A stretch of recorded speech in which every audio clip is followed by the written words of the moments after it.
You are live now, ma'am. Good evening and welcome everybody to the DOS Super Tuesday. And this is a concept that has been given by our President and our Secretary, our President Dr. Rohit Saxena sir, and our Secretary Dr. Prafulla Marana sir, who has envisioned that we should have a continuous webinar series wherein we collaborate and discuss common conditions like dry eye, and we discuss all the common scenarios and problems that we face in our day-to-day practice related to these common clinical conditions. So today we are on the second session of our dry eye clinics, wherein Dr. John Sarkar sir has been kind enough to be talking on the topic of choosing the right tear substitute in dry eye management, role of polymer, demulcent, and electrolytes in dry eye disease management. Our expert panels would be Dr. Radhika Tandon and Dr. Rishi Mohan sir. Both of them need no introduction in the field of cornea and dry eye. And hence, without much ado, I'll be introducing our speaker for the day. Dr. John Sarkar sir has done his MBBS from Kolkata, and following which he did his post-graduation and a fellowship in cornea. Currently, he is a cornea cataract and refractive consultant in Shushruth Eye Foundation and Research Center in Kolkata. He is an ex-associate consultant at Shankar Nethralaya, Chennai, where he's worked for around nearly 3 to 4 years. He has many awards to his name. He's been awarded the Best Thesis Award in his MS exams. He has done over 60 scientific presentations at various national and state conferences and 6 international presentations. He has also had some Best Video Award at the ISO conference and the AIOS conference. And to his name. So with that, I would like to hand over the dais and the podium to you for further talk on AI today.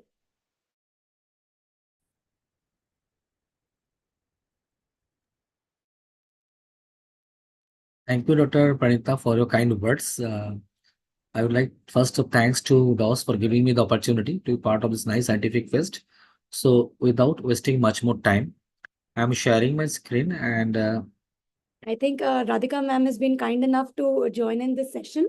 Ma'am is currently heading a cornea unit in RP Center, AIMS, New Delhi. And she is also the in charge of the National Eye Bank at AIMS, New Delhi. In the meanwhile, Dr. John sir, that you share your slides. Ma'am, we welcome you, and we would like to hear a few words from you for the topic that we have today on dry eye. Ma'am, can you hear us, ma'am?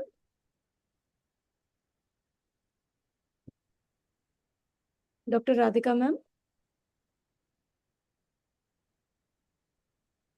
I think ma'am is unable to hear us right now.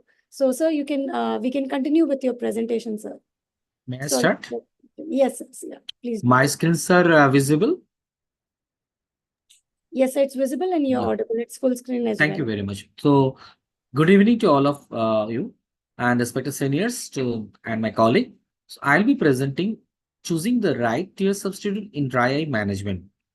A role of polymer or demulcents and electrolytes in dry eye disease management. I have no financial interest. So slides are now moving. So bottom left, you'll have the forward movement slide. Click on the slide once again and it should, yes, sir. Is it visible? Yeah. Yes, sir. So I'm sharing by some of the clinical scenario who come to a cornea clinic with this type of clinical features, all the inflamed eye. They are going several consultation from here and there, but they are most unhappy patients. And I think it is one of the common scenario who are all of us who are dealing with the cornea clinic, and most of the common may refer. So before going to main test, so what exactly the problem with this patient and why these patients are not happy or the previous treatment, and when should I refer this patient? I think all the answer is hidden in this very beautiful definition of the Dewey-Stook classification. The dry eye disease, what exactly it? And every phrase is important for the definition for the management part. It is a multifactorial disease of the ocular surface characterized by loss of homeostasis and the tear film and accompanied by ocular symptoms in which tear instability, hyperosmolarity, ocular surface inflammation, and the damage and neurosensory abnormalities play etiological role. So DED or dry eye disease affects millions of people all over the world, and the global prevalence is 5 to 35%. And we have several studies from different part of India, and we have the prevalence is approximately 9 to 69%. So what exactly the tear film? So as per the traditional teaching, we know all of us the tear film having the outer lipid layer and the middle aqueous layer and the mucin layer. But now the concept has been changed. The present concept of the tear film, it having the two layers. The outer lipid layer containing the polar and the non-polar lipids, and the inner mucoaqueous layer, which having the 4 mucin and the 15 different protopeptides, and overlies the carbohydrate glycocalyx of the apical epithelium. So classifying dry eye disease based on the when there is a aqueous deficiency production list is the ADD, or all of us know, and whenever there is a excessive evaporation, there is evaporate dry, or it may be combined both of these things. It may be ADD, EDD, or it may be the combination of both of the component in the mucin deficiency disorder. And what exactly happened in the dry eye disease? And this chart, as proposed by the Deuce, is very much important. Whatever the factor is, it may be the higher evaporation, or it may be the low production. Ultimately, there is a tear film hyperosmolarity, and as a result, there is activate epithelial or MAPK, or the liberation of the cytokines or interleukins and the tumor necrosis factor or MMA from the epithelial cells. That causes the goblet cells and the glycocalyx mucin loss and epithelial damage. As a result, there is apoptosis and the tear film instability, and the vicious cycle is going on. If we have to treat exactly the what and we make the patient happy, we have to break that cascades, and exactly which level the patient has to be the problem, we have to find it out and give the management of specific that part. So as per the Deuce classification, it has proposed the 4-step of management: step 1, step 2, step 3, and step 4. I am not going in details each of the steps, but the Deuce included environmental changes and artificial tear substitute among the others as the first line of treatment. So that's the hidden factor. Which one should you choose from the whatever the available resources or tear substitute available in market? So what is the most important consideration when selling a lubricating or mild dry eye? The cost, the trusted brand or company, active ingredient and preservative and additives. Or when it is severe dry eye, the cost, preservative, active ingredients and the additives. So ocular lubricants or tear substitute remain the mainstay therapy for the management of the dry eye disease. Artificial tear substitute for the natural tears. It multitude of the tear substitute, different types based on the composition and the function, restore the ocular surface health and relieve the symptoms of the patient. So mode of action of ocular lubricants, it reduces the tear osmolarity, increasing the lubrication, replenish the tear constituent, and dilute the inflammatory cytokines in tears. So what is the ideal tear substitute? Is there something is there definition? Yes, there's a guidelines there. The solution should be in isotonic, that its osmolarity should be approximately lower than 300 milliosmol per liter. The pH of the solution should be around between the 6.5 to 7.6. Excuse me. The compatible with the natural component of the tear and no alteration in the aqueous layer. Should lower the surface tension of the tear film. Should aid in the formation of the hydrophilic layer that is compatible with the absorbent mucin and enhance the tear volume. It should significantly reduce the symptoms of the dry eye, should have longer duration of action. Multi-dose product should contain a preservative and pose the minimal residual corneal epithelium, and the product intended for use by patient who require the frequent installation. So the thing is that whenever we need the frequent installation, the eye solution that should be preservative free is preferable. So I'm not going in details again. These slides already I've discussed during the etiological part.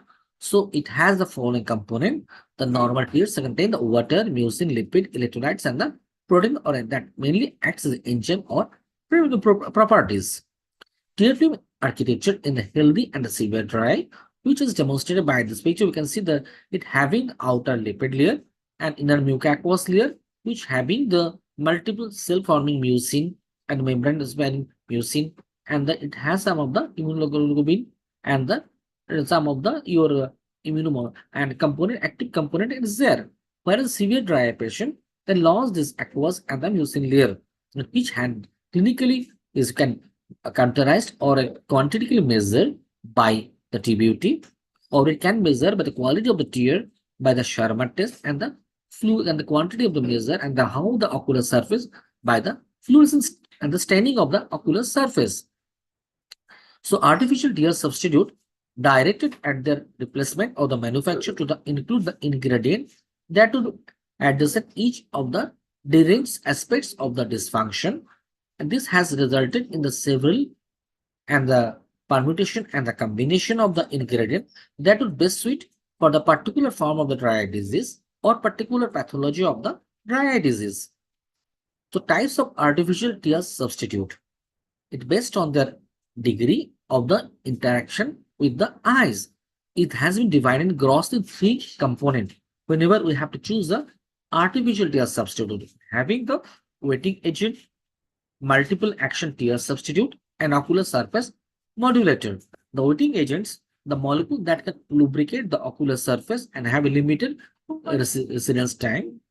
It causes the demulcent. It is called the demulcent or the oily agent or the emulsant agent and the emollient agent. Multiple action tear substitute molecules or combination of the molecule that can improve the quality and the quantity of the tear film component with the limited capability to interact with the ocular surface epithelium. Ocular surface modulator polymer with a significantly demonstrated capability to interact with the influence the ocular surface component with particular regard of the to the epithelial cells, promoting the homeostasis and cellular well functioning and eventually modulating the inflammatory process. These are the called as osmoprotectant, antioxidant, and agent that promote the wound healing. So these are the gross thing whenever we have to choose the artificial tears based on these three component. I'm just going to the little in details of each of the component. So composition of the artificial tear substitute having the demulcent, the active that is the viscosity enhancing agent or active ingredient, and it having the second component is the antioxidant and the osmoprotectant. The biologically, these are called as the biologically active excipient. And these are having the human scent, osmoprotectant, electrolyte, oily agent, and the antioxidant. And the preservative, which having the detergent type, oxidative type, and ionic buffer system.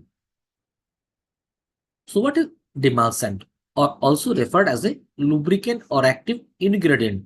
It is the most important part of the any tear substitute. FDA define the demulcent or the lubricants or active ingredients as a primarily water-soluble polymer, which is applied topically to the eye to protect the lubricate the mucous membrane and surface and relieve the dryness and irritation. Excuse me. Use and up to the maximum of the three demulcent can be combined in a single artificial tear preparation. So it may be available as single formulation or it may be available as a combination of the demulcent, but that should be maximum 3 number. The demulcent are the main active ingredients of the artificial tear substitute. It forms the bulk, it's hygroscopic and lubricating. What is the commonly used demulcents? The cellulose derivatives, that is the CMC, that is the most commonly used, the carboxymethyl cellulose, HPMC, hydroxy propyl methyl cellulose, or hydroxymethyl cellulose, hypermellose, hydroxyethyl cellulose, methyl cellulose. These are the main ingredient commonly used for the as a demulcent. These are cellulose derivatives, and others are dextran 70, gelatin, polyols. That is another important part of the artificial ingredients of the artificial tear substitute. These are the polyethylene glycol, mainly the PG and the 400, polyethylene glycol 400, and the polysorbate 80. And the polymers, these are the polyvinyl alcohol, polyvinyl pyryl iodine, or povidone. What are the cellulose derivatives? The cellulose derivatives are the carboxymethyl cellulose CMC, hydroxymethyl cellulose HPMC, hydroxymethyl cellulose, and the methyl cellulose. And the boost the viscosity or the thickener, it acts as a thickener, stabilize the emulsion, cross-link the upon the contact with the tear film defect, and pH difference to increase the viscosity. CMC or carboxymethyl cellulose is the most frequently utilized, available in 0.25, 0.5, and 1% concentration. CMC is a polysaccharide with the mucoadhesive property. It binds to the corneal epithelial cells. It enhances the tear viscosity and increase the precorneal resistant time of artificial tear at the 1% concentration. Beneficial for the benefits with the mild to moderate dry eye disease by improving the corneal surface wettability and tear film integrity. What are the liquid polyols? The liquid polyols are sugar hydrogenated carbohydrate, that is the polyhydric alcohol, propylene glycol PG, which is commonly we are known to us as a PG 0.3%, or PEG, that is polyethylene glycol, that is 400 0.4%, or glycerin.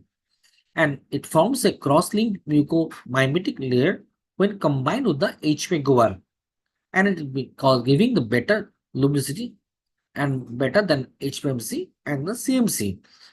What's the role of liquid polyols? It reduces the damaging effect, hyperosmolarity on the ocular surface, and stimulate the epithelial cell growth, and boost the viscosity. It forms a protective layer over the mucous membrane to relieve the irritation, and it causes the as well as it causes the relieving the inflammation. It increases the viscosity, and it hold up to 3 times own weight in the water. So it giving the both the it having the mucomimetic property, so as well as the hygroscopic properties, and it also the you're having the osmoprotectant properties. So what are the other ingredients or the component of the tear film substitute or tear substitute? These are the biologically active excipient or inactive ingredients. The most important two are these components, though these are also termed as the inactive ingredient, they are not necessarily so, and they do have a protective and modulatory role, complementing the active ingredient in the addressing the dry eye patients. In the human scent or hygroscopic agent that include the sodium hyaluronate or HB-GOR hydroxy or H-hydroxypropyl GOR, having this category and help in the increase the viscosity of the artificial tear substitute. On the basis of this regulatory approval that differ from one region to the another, hyaluronate is categorized active or inactive ingredient. So what is HB-GOR now, or hydroxypropyl GOR? This is a biologically active excipient.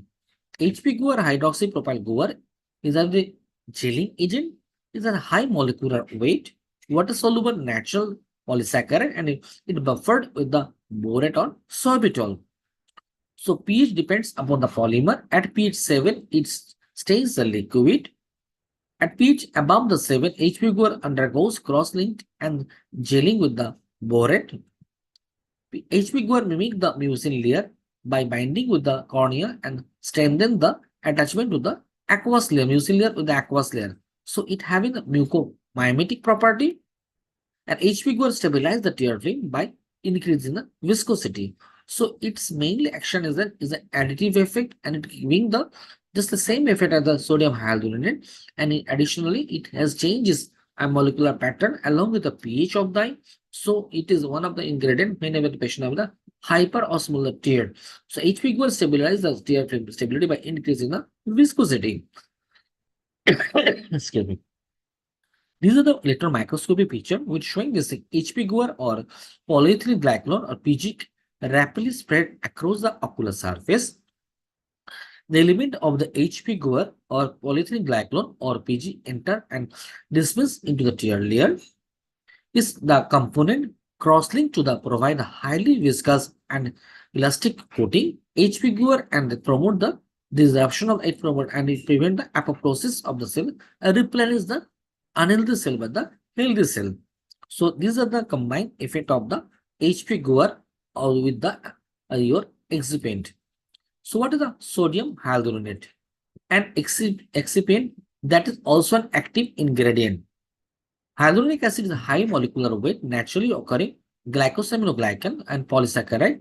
It is present in connective tissue, synovial fluid, and in the aqueous humor and the vitreous. Hyaluronic acid acts as a humescent and can bind water multiple times to the mucus of the and in an amount of its weight.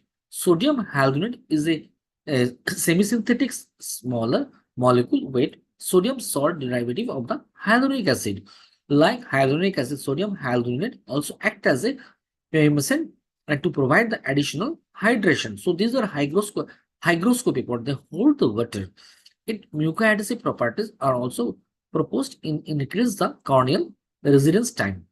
Available in the concentration range from the 0.1% to 0.4%. Lower concentration of the sodium hyaluronic acid is suggested for mild dry eye disease, and higher concentration of the sodium hyaluronate is advised for the severe dry eye disease. So what is the role of sodium hyaluronate in dry eye disease? Sodium hyaluronate or hyaluronic acid effectively binds water and resists the dehydration. So it has a water holding property. It promotes the epithelial wound healing, and viscoelastic property enhance the residence time of the. So it remains long time on the ocular surface and it promote the your ocular surface wound healing. So these are they having the mucoadhesive properties too also. So what are the other agent?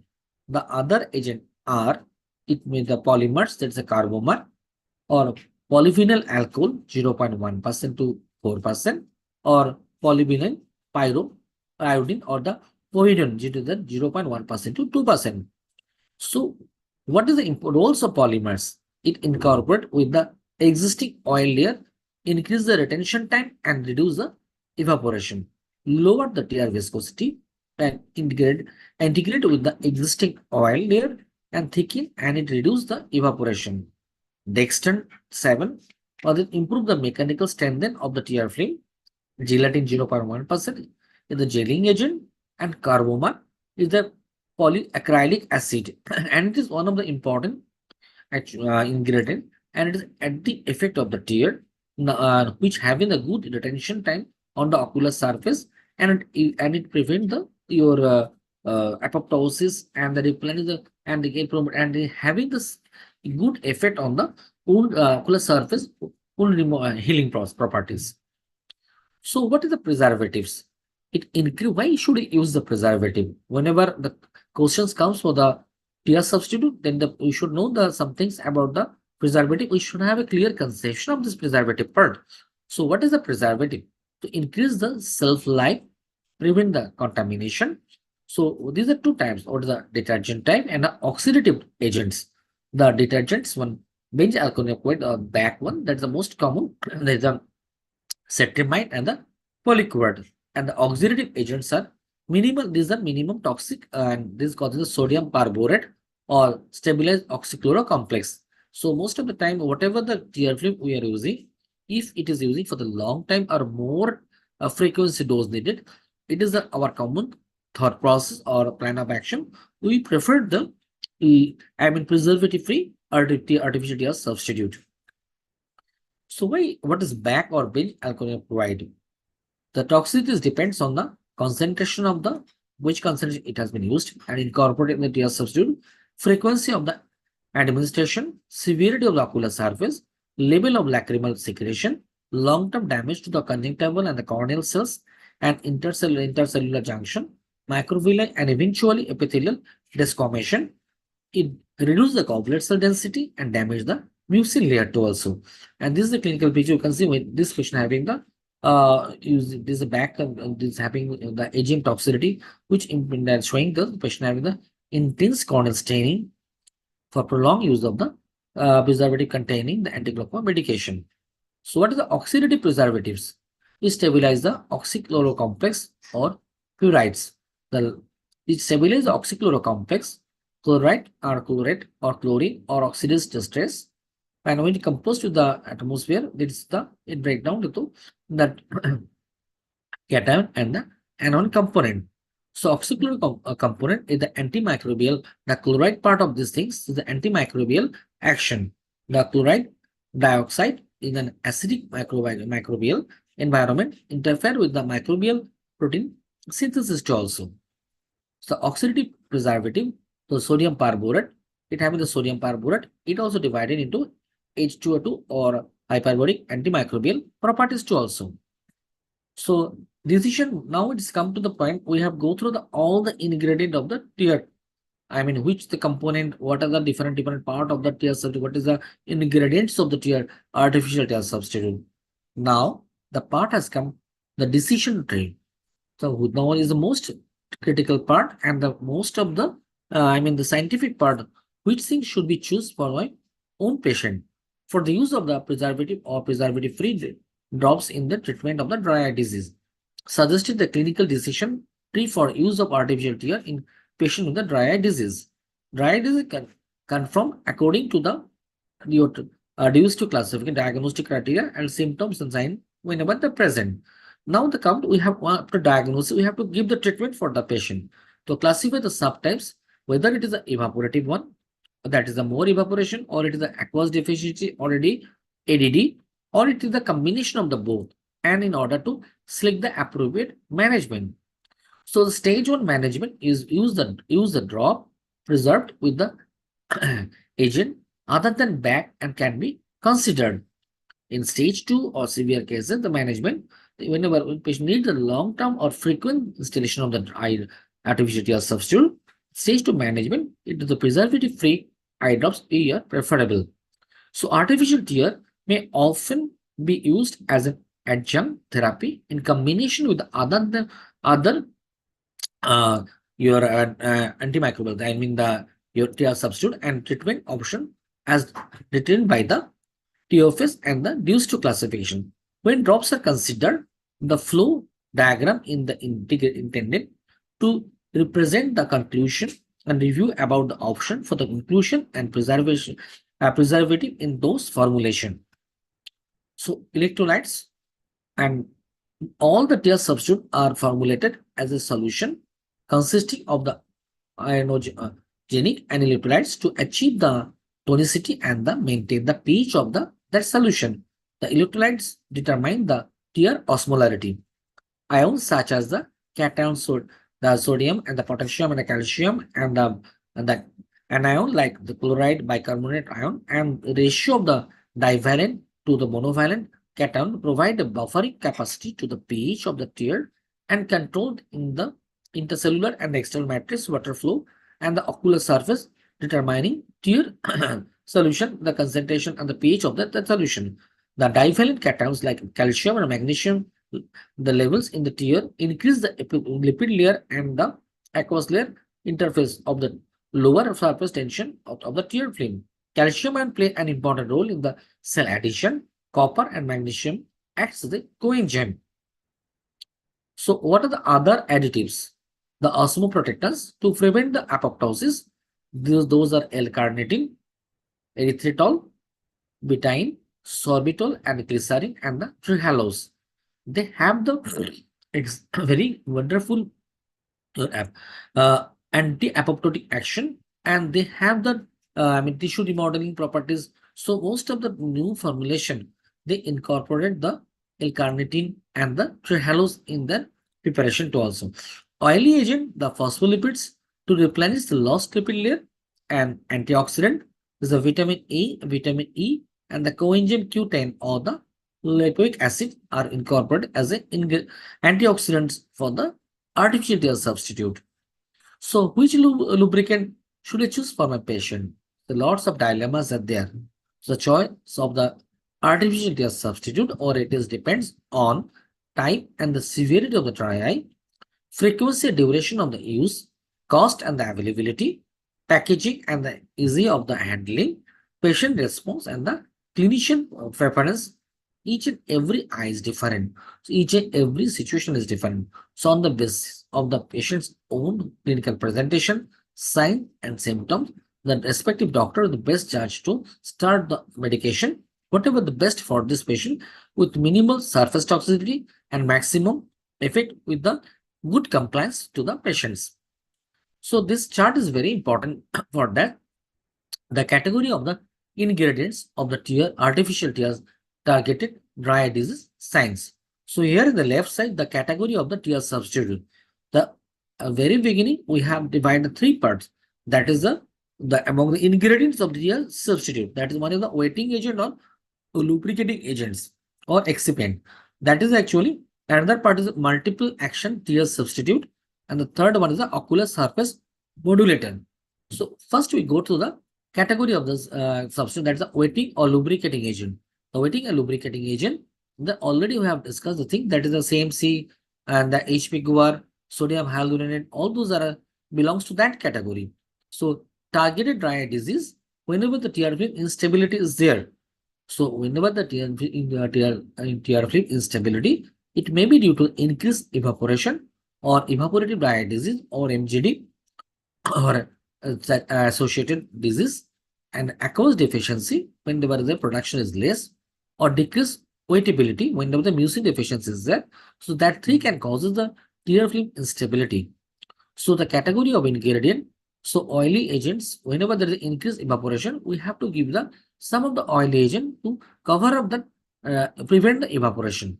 So the liposomal spray oils and the your CEs or that the cationic emulsion is much more better for those eyes.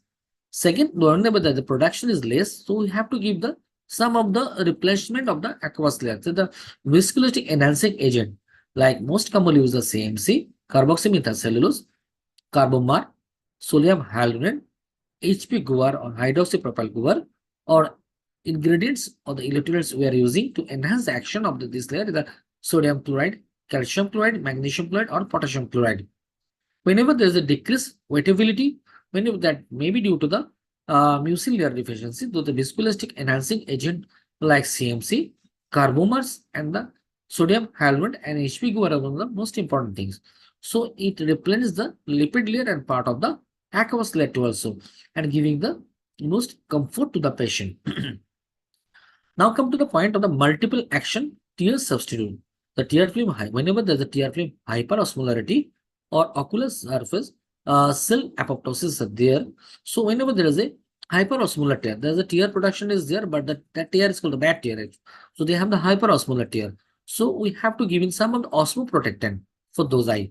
These are the whenever the component the tear substitute containing the L-carnitine, the erythritol, or the trehalose. These are the osmoprotectant.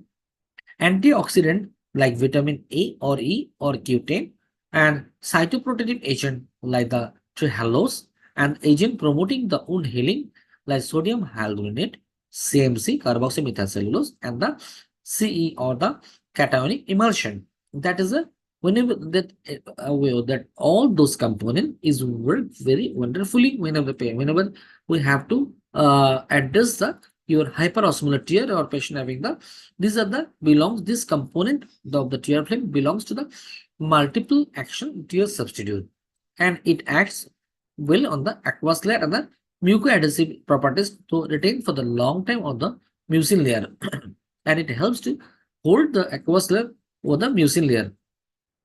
Now the ocular surface modulator, that is the ocular surface, whenever the ocular inflammation is there, so we need some of the agent that reduce the inflammation like the high molecular weight sodium hyaluronates and the cationic emulsion. So it will act on the mucin layer and it hold the enhance the property of the cell protection and the retain the mucin layer on the ocular retain for the long time on the ocular surface by that mucomimetic property. So general principles, a more visual viscous lubricant is selected when there is a increased severity of the dry eyes. Frequently, installation depends on the severity of the dry eye. Avoid detergent, preservative lubricant, or preservative-free lubricant whenever the patient needs a more frequent installation. That's more than 4 times whenever or more the QDS dose is needed. That time, preferably we should do the preservative-free lubricating eye drops. Choosing the right lubricant in severe disease, choosing a preservative-free eye drop, regardless of the lubricant component, should be the highest priority to avoid the exacerbation of the condition. Preservative-free artificial tear drop is chosen when dosage is more than 6 times per day. So choosing in our Indian scenario, whenever we have to consider the patient, which things they can apply by their own if the patient does not have any assistance. So in this scenario, the drop formulation is better rather than even specifically if the patient having this type of, the deformities and RA related deformities, other and the limitations are there. So that should be also considered whenever you are advocating the installation commercial preparation for your patients. So for the routine purpose, post-surgery, computer user, age-related changes, mild dry eye disease, any tear lubricant can be used. No definitive evidence proving the superiority of the one viscosity and over the another. So no single artificial tear eye drop provides all of the healing studies. So there is no any ideal drop that which can cover entire whole spectrum. So in this, for that, in the severity of the, as per the severity of the disease, you have to give the permutation and combination according to the situation on the specific requirement for that patient. Consider the patient's need and daily activities and suggesting the suitable dosage and according to the requirement of the symptoms. The viscosity and the pH are important factor that determine the patient complaint with treatment. Artificial tear with a high viscosity and close to normal pH provide the tears a best tear substitute and over the ocular surface distribution and ocular comfort and respectively. So whenever the tear substitute which having the high viscosity, which have the more retention time, and the pH is very close to the normal pH, these are much more comfort and the compliance will be better, and the effectiveness of the artificial substitute much better as compared to the other commercial available one. So aqueous deficiency, whenever we have an aqueous deficiency, dry eye disease, so preservative free or oxidative preservative containing we can use, and the low cost and electrolytes or osmoprotein can be added. So simply we can start with the 0.5% CMC, or whenever we think the patient need the some of the retention time more or the additive effect, we can add on the sodium hyaluronates and the all other osmoprotein containing like carbomers containing the additionally give the effect. But whenever the patient have evaporative dry eye, oil-based viscosity agent and mucin secretogenous agent, back-free and gel ointment form are much more appropriate for those category of the evaporative dry eye patients. So what is the most important consideration when select the lubricant for the mild dry eye? The cost, trusted brand or company, active ingredients, and the preservative and additives. And when severe eye disease, definitely cost is one of the factor. But in this scenario, one thing should be in mind, it should be the preservative should be keep in mind. So preferably that should be the preservative free and active ingredient should be there, and additives are much more acceptable for retain the for the long and for prolong its action. So these are some of the scientific which showing this is compared the sodium hyaluronate 0.1% as comparable to 0.5 as, and sometimes even also sodium hyaluronates or carbomers containing, which is much better as compared to the commercial available, because this carbomer or some additive effect that could cause a long time retention on the mucomimetic property of the ocular surface. So my technical messages. So there's only ideal lubricant that one. This is the very ideal one. I can give you the universal all this patient. So that you have to be very much scientific. Choose your own whenever you are planning for the according to the diagnosis and according to the whatever the patients need, and your clinical judgment is better. And before starting anything on randomly for the as a artificial gas substitute. case-to-case selection depending on the various consideration. A viscosity agent like the less important factor, while the preservatives, additive, and the cost are more important factor for the decision making. Formulated along with the osmoprotectant, that formulation are one of the important for whenever we have to use for the long term or when there is a patient having the prolonged use and the severe dry component is there. Back-free formulation suitable for long-term medication will tolerate a safety profile better patient reported whenever the patient will be well tolerated and the safety profile surface toxicity or less, then the compliance will be the better and the better patient reported outcome also. And it has been found that sodium hyaluronate or the carbamates or the PEG, those are the additive one that can cause a good additive effect when you combine with the sodium hyaluronates or component, because whenever the patient having the ocular, need the long retention time or the mucoadhesive property and the more retention time, that is one of the good component, and that has been recommended by the DUS2 and the AIOS2 also. So whatever the first slide you can see, which you refer to us, simply we give the according to whatever the patient need. So it's showing dramatically improvement after the 1 month improvement, and we will maintain the therapy simply by ZMC and additive therapy, and preferably the back-free one. So all the eyes are smiling. So it is not that the patient is sometimes not very complaint. Definitely they have some of the issues are there. So choosing of the artificial tear substitute or ATS, one of the important decision making while you are treating the most common one, but this is the most, it is assumed as very easy things, but sometimes just randomly giving the artificial substitute without understanding the etiology or requirement of the eye or ocular surface of that patient, sometimes that may not be we are able to give the comfort. But if we judge the thing, which component I am giving, why I'm giving, and which component is the best for this patient, then if you judge the things, if you share the thing, then you will give all the eye will be smiling. So you'll be at the end of the day, the patient will be happy, we will be happy. So you'll be the happy doctor. Thank you very much. Thanks for your patient sharing. I'm really thankful to my mentors, Dr. Geeta, Dr. Vaskar, and Ocular Surface Unit of the, it's almost 10 years back photo, 2014's photo, when I was a final year, I'm a second year fellow in the SM. Thank you very much. Thanks, DOS, for giving me the opportunity.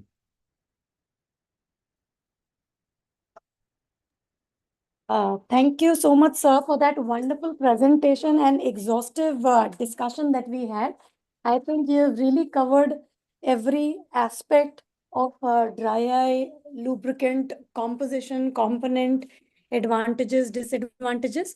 And with that, I would like to request our chairperson for the session, Professor Radhika Tandon ma'am, to give her views on this same. Good evening, everybody. Firstly, I really appreciate this initiative of DOS to have these Tuesday webinars, and the topic that you've selected. Am I audible? Am I audible? Yes, ma'am. Yes, ma'am.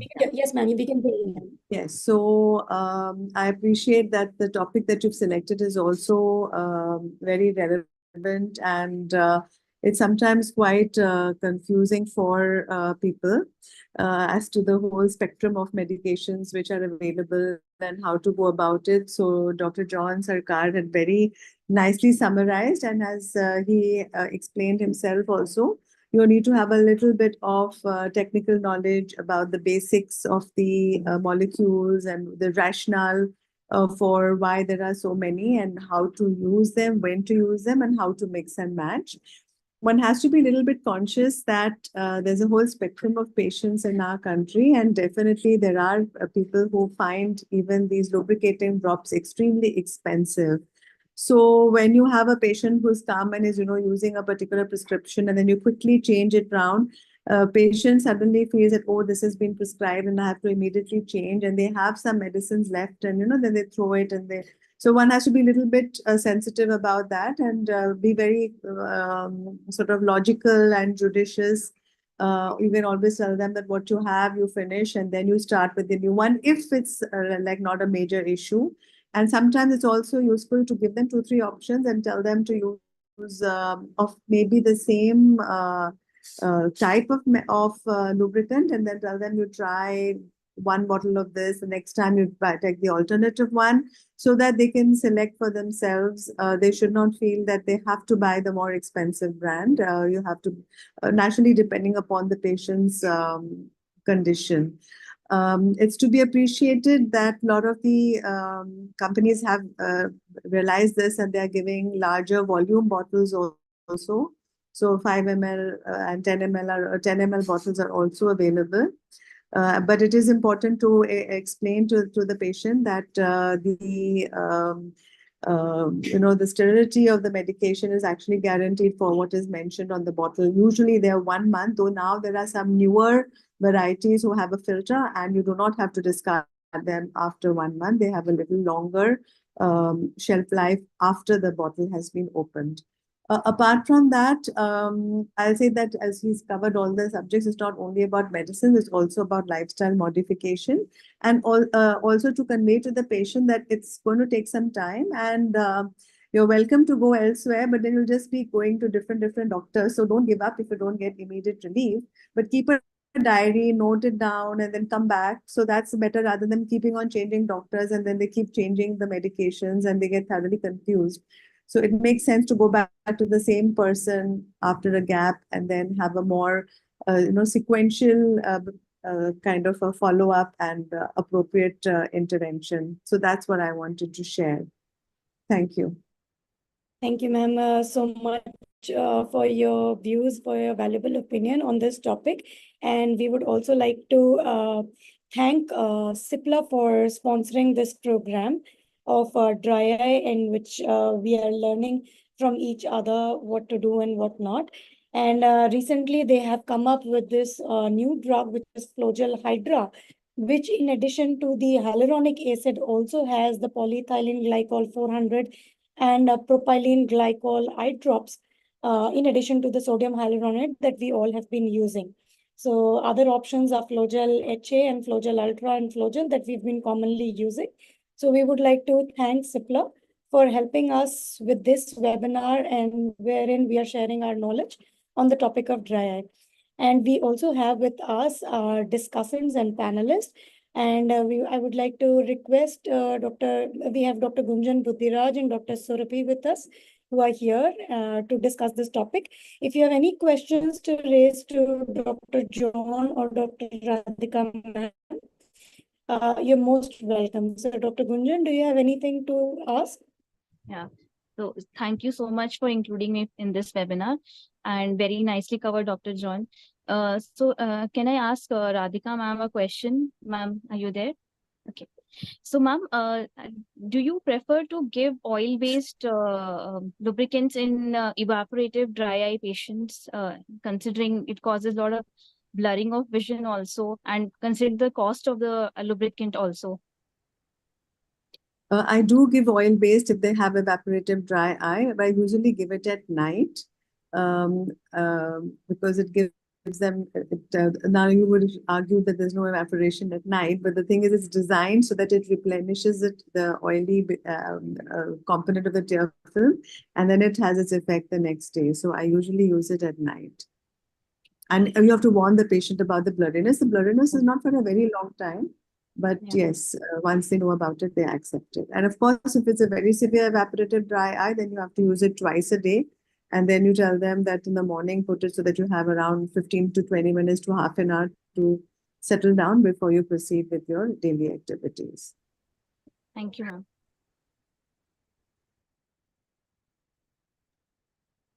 Now, Dr. Surbi, if you have any questions to ask to ma'am and sir. Yeah, hi. Thank you. Actually, ma'am, I have a question for both of you, but yes, of course, because you have more of an experience on this.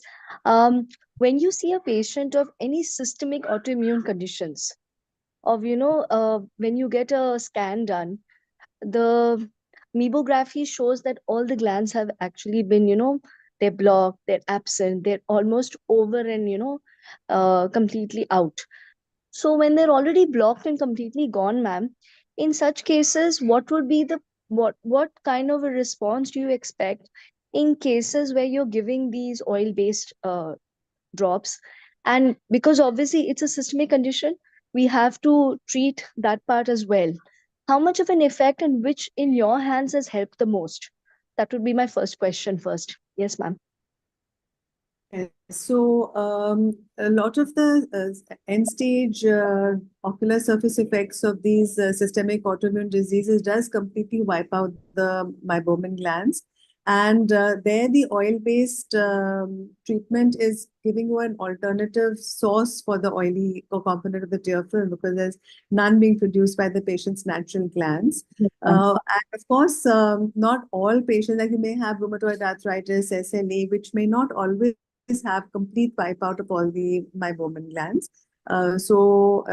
Those cases you'll have to assess. If there's blockage, then of course hot fomentation, massage, and lid hygiene would continue as usual.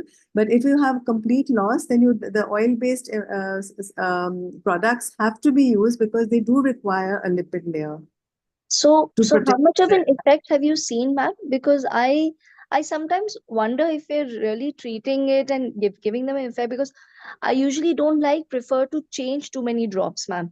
If the patient is Yes. very comfortable in the current treatment which is going on, even if he's come from somewhere else, has been on a treatment somewhere else, I usually don't like to mix and match or change or try something, even if the Sherma's everything is gone.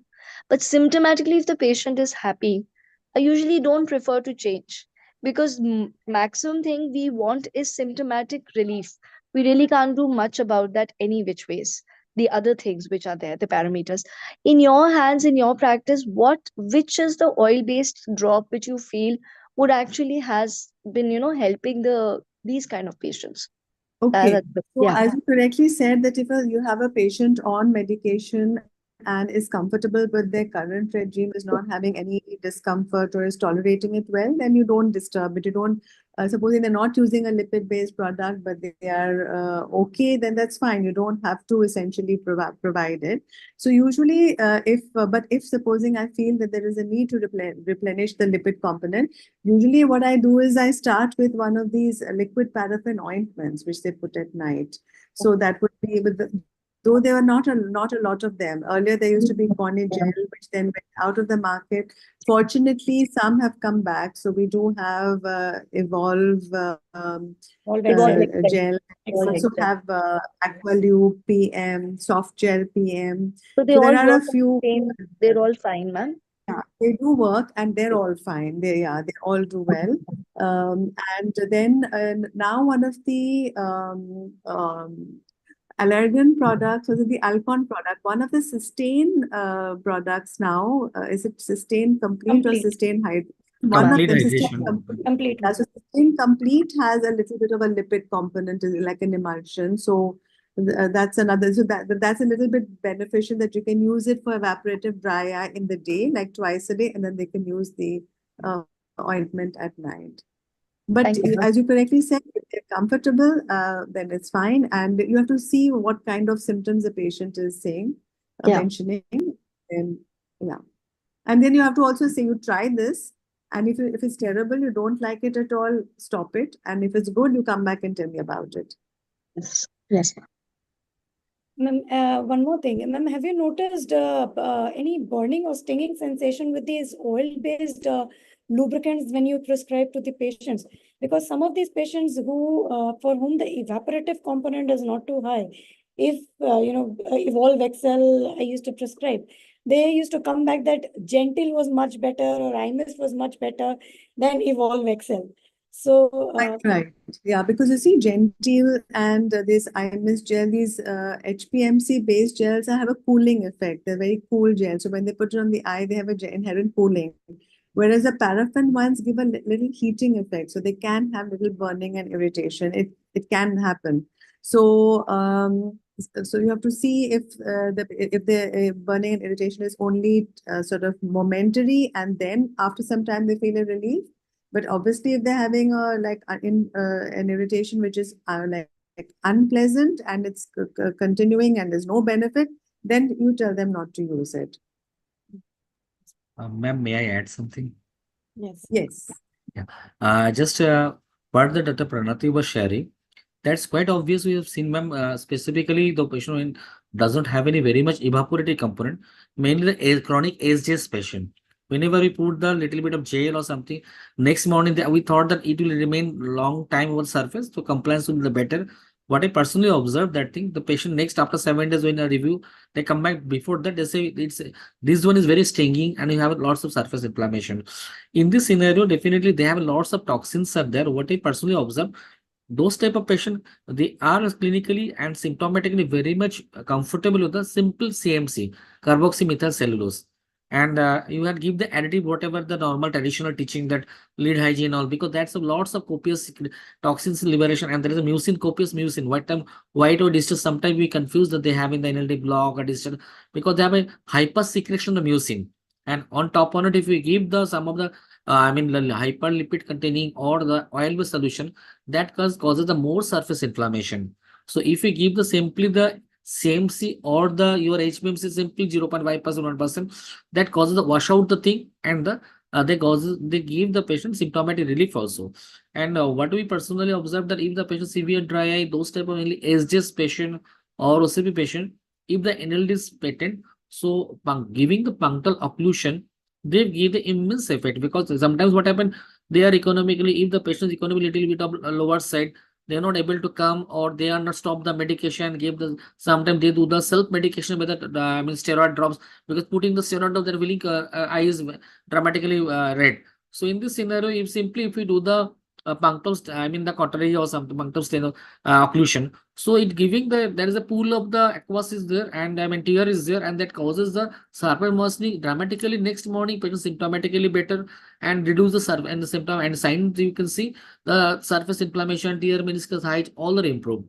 So that is also one of the things component whenever we are thinking the patient having the severe, we are dealing with the severe dry eye patient. Most sometimes the unhappy patient, roaming from here to there, and ultimately the underlying the chronic cicatricial or the SGS was undiagnosed.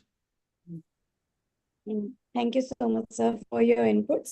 In addition to what Dr. John just mentioned, actually, I was never a big fan of punctal cautery and used to use punctal plugs primarily for my patient when I was a senior resident. But later on, I did try punctal cautery, and I think the results of punctal cautery is really dramatic and causes a life-changing impact on the patient. Ma'am, what is your take on punctal occlusion with punctal cautery versus punctal plugs for patients with severe dry eye, say Sjogren syndrome, primary Sjogren or secondary Sjogren's? Ma'am, can you unmute? Ma'am, unmute yourself, please. This is a very important point you raised, Pranita, that the role of, and John, about punctal cautery and plugs. So firstly, you have to make sure that the inflammation is not active.